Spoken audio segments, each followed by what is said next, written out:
Hey, what's going on? Trying to get the background together, making sure that you are coming into a beautiful situation. My name is Harold Branch, HB, for those of you who know me, and for those of you who know what we do and how we do, this is our nightly decompression. We are here in order to help you breathe a little bit better, in order to help you connect and disconnect. And that's the thing. We know how to connect, but do we know how to disconnect?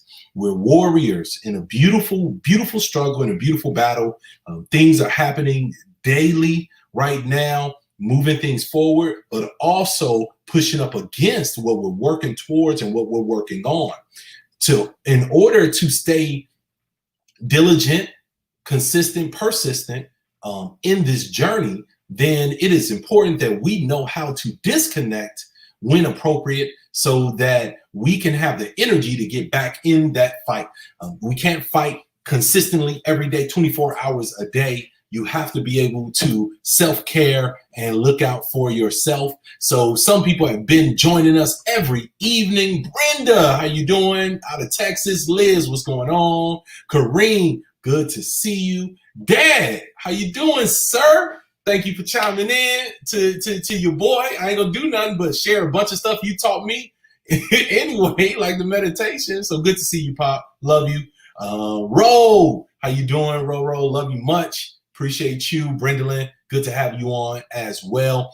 We're going to be introducing in about a minute or so, but just want to welcome everybody on. You know what we do. You know how we do it. This is our nightly decompression with HB, Harold Branch, as well as Dr. Angela Kenzslowe, psychologist. She is an absolute superstar, but more importantly, her spirit shines even brighter than all of her knowledge and degrees. Sophia, how you doing? Good to see you. Hello to you as well.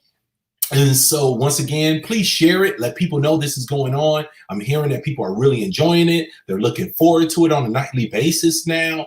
We are doing and sharing great information. Lynn, good to see you. Good evening to you. We're sharing good information that's really helping individuals make it through interesting and tough time where we do need all our focus. With that being said, let me introduce to you Dr. Angela Kenzslowe, psychologist, trained and licensed here in the state of Arizona, works with our veterans in a phenomenal way, focuses on trauma, but also an amazing trainer, an amazing speaker, an amazing facilitator. So she is definitely phenomenal with her own consulting company and all that goodness. So she is someone for you to connect with, you and your companies, if you want to become better. Let me introduce you, Dr. Angela Kenzslowe. Thank you, HB. Gosh, every night it's just like more and more. Thank you. I love you. Thank you. A whole bunch of truth. Thank you. Well, you know, we're all out here trying to do what we can to help folks. And currently right now, I'm actually working with active duty folks out at Luke Air Force Base. And so we have a lot of folks coming from Luke, a lot of Army folks coming from Papago. And so it's really been an amazing time, very purposeful. Excellent. I feel really good about it. And I want to throw this in here. What I love about you is when you say you support troops, you're actually helping the troops. Yeah. You're actually, so many people support troops, especially politicians. And for them, all that means is give them as much money for the war, but none care after the fact. And we have to start defining what it means to support our soldiers and those individuals that's willing to put their life on the line for us. And just giving them a way to fight and not a way to heal is not okay. And you help them heal. And I admire you and honor you for that. Thank you. And I was going to say, we do have to do both, right? Because I just want to get that military does need money. So that way we can keep our folks safe. I'm a veteran. I enlisted in the Army during Desert Shield, which then turned to Desert Storm while I was still in basic training in AIT. And so for those of us who volunteer, we haven't had a draft since Vietnam, but for those of us who volunteer, the expectation is that we are going to go fight and we just want to be safe. Absolutely. So, absolutely. No, without a doubt, definitely wasn't saying to not fund the military. However, if that's all we do, then that's not real support, and that's a problem. Yeah, I absolutely agree. We honor you. And everyone, as you see, I was thinking about this yesterday, Angela, like our roles here. And I realized Dr. Kenzslowe is actually here to make sure I don't mess stuff up. Like literally her job, her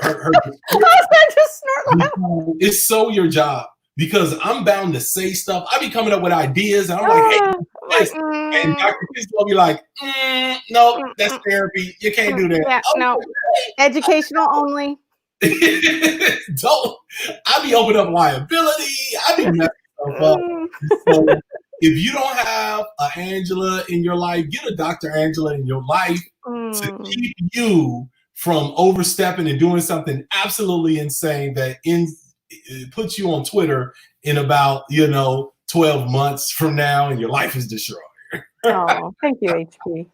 No, thank you. Okay. All right, we're doing our night. We're having too much fun. We do, and I think everyone appreciates us having fun, and just the laughter and the energy alone is helpful. Yeah, because we need that, right? You could laugh even in tough topics and tough times. You know what I mean? So we have to connect on all levels. And honestly, today's been a day. I needed that laugh. And my dad knows why, right? He sent me a text earlier. So thank you. And I appreciate the decompression. It's not just for you all, it's for us as well. Yes. It really is for us as well. And it helps balance us out and get us on a level field. So what we want to touch on today is a lot of people, we all do different things to relax. We do different things to just settle our spirits in order to settle down or what have you. And we gave some examples of some things, but there are other things that we do as well that may be considered vices, right? They may be considered unhealthy if overindulged in, right? I'm an adult. As an adult, I like to have a drink. I just do. I do drink alcohol, and drinking alcohol, I know it's crazy. It's crazy. My dad is watching. Dad, forgive me for being your son, because you know where it came from. But the fact of the matter is, it's okay. Trying not to overindulge. So tonight's topic is about overindulging, and I'm sure that Dr. Kenzslowe will say this a lot smoother than I am right now. So, please. So there's a clinical understanding of what overindulging is. So for women, it's 3 drinks in one night. Anything 3 drinks or more, that's considered drinking too much. And 4 drinks or more in one night is considered drinking too much. And a drink can be a shot, and then whatever equates to that when you're looking at what's comparable. And then right now, off the top of my head, I forget what it is per week, but I can, I know, I just can't think of it right now as to how many drinks per week is considered too much. However, if you are a person who, typically I have 1 drink before COVID, and now you're finding, that 1 drink used to kind of get me a little woohoo, and now it's not.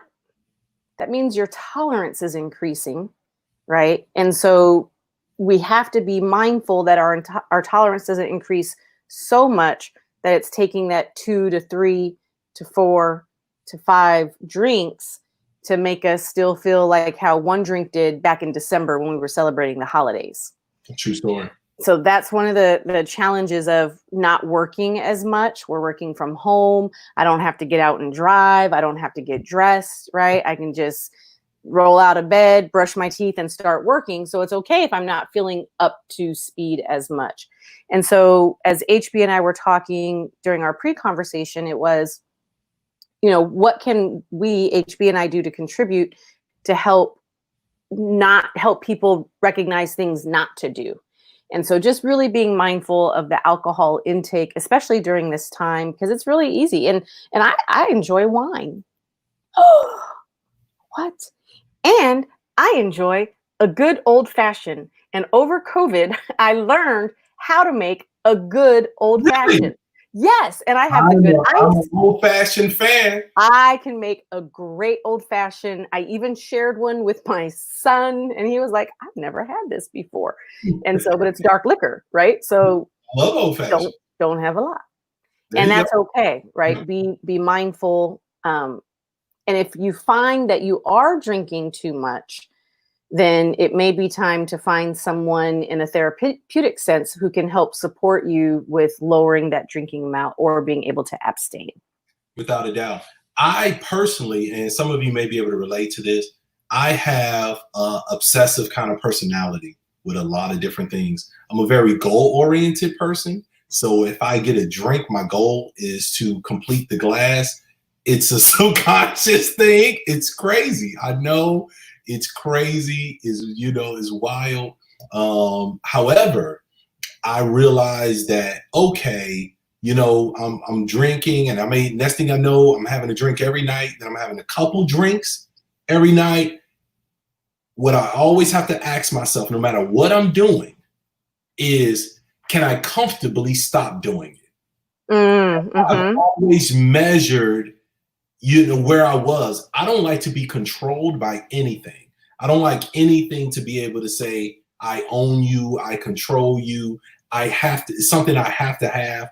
I grew up with addicts, you know what I mean? And it was a troublesome experience watching this. And I just never wanted to be addicted in that sense to anything. And, right now you got medicinal marijuana, which means all marijuana is just legal for the most part. Ain't nobody tripping on it. Edibles, no matter how you're doing it. And so many other things, from vaping to it's a lot of things to casual sex, right? It's so many things out here. Food, absolutely. I mean, just comforting and these different aspects, right? That if done too much, it can really be a problem.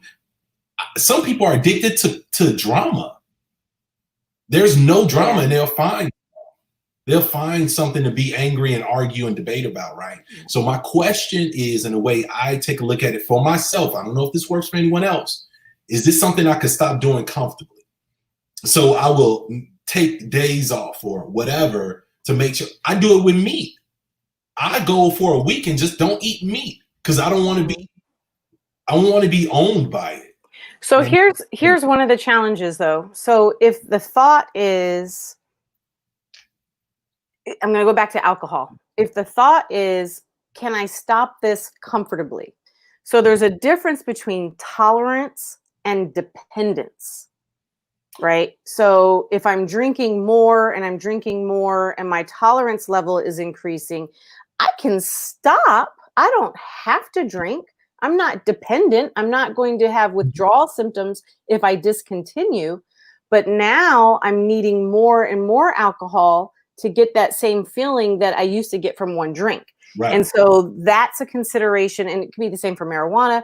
That's a consideration to really take into account is, I might be able to stop, but am I finding that I need more to get the same feeling that I did before? And that's where we have to start to really be careful and be mindful with how we're approaching the things that we're doing that can be addictive.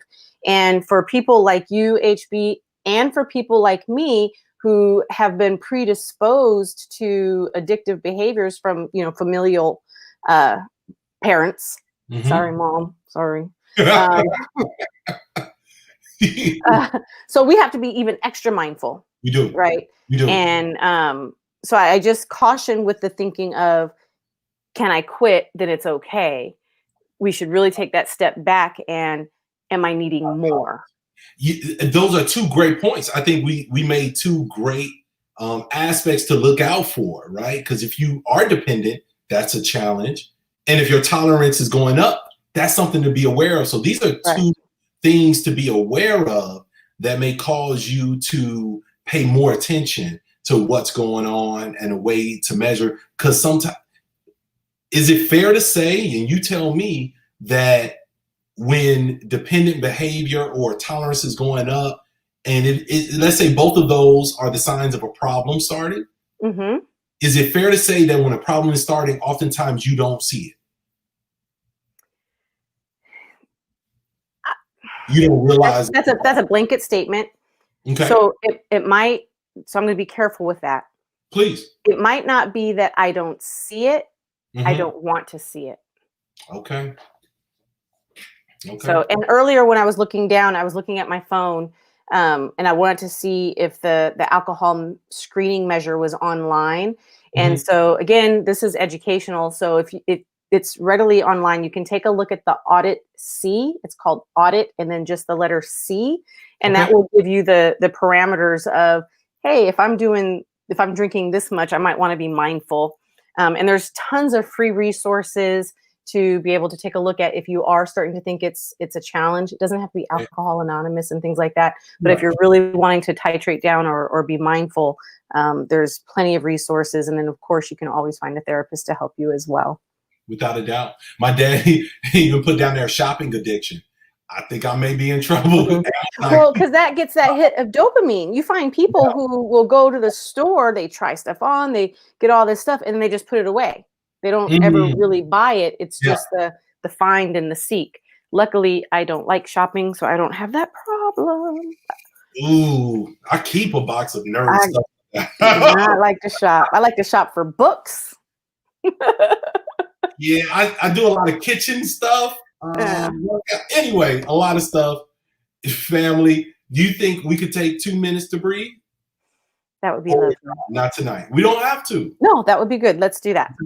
Okay. All right. Let's do a little bit of guided breathing, everybody, before we get out of here. I hope you enjoyed this portion of what we discussed. All right. So everyone, let's sit a little comfortably. Let's get comfortable in our chairs. Just start to relax as you begin to breathe. Take a deep breath in through your nose and allow that breath to exhale through your mouth. Take another deep breath in through your nose, slowly, and allow that breath to slowly come out of your mouth.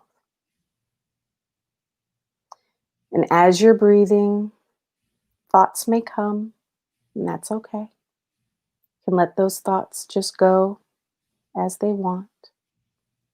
As you continue to breathe, with this next exhale, you start to feel yourself begin to relax. You may notice your forehead and allow any tension in your forehead, in your jaw, to relax. Those muscles start to become loose as you breathe in and then exhale. And on this next breath, you notice your shoulders, any tension that may be there. As you exhale, you allow that tension to release. Take another deep breath in and allow that breath to exhale. You begin to notice your upper arms and all the tension flowing from your shoulders to your upper arms, down your forearms, through your wrists, and out your fingertips. As you continue to breathe in and out, you notice that you start to become even more relaxed in the chair that you're sitting in, or the couch, or whatever it is that you happen to be resting upon. As you continue to breathe, relaxation is there.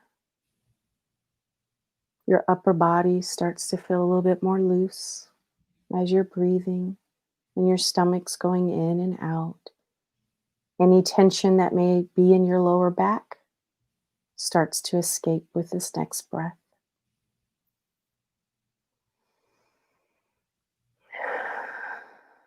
And as you breathe, any tension from your buttocks moves down your thighs, past your knees, down your calves, through your ankles, and out of your toes. We'll take a couple more breaths in.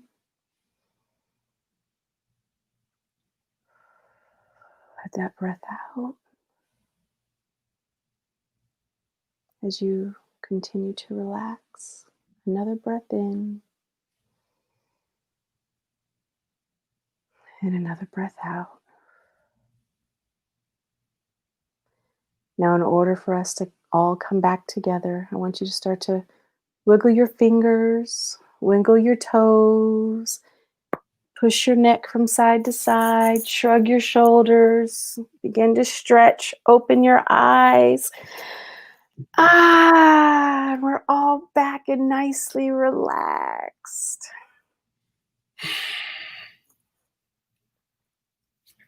I just want you to feel very vulnerable doing that in front of everyone.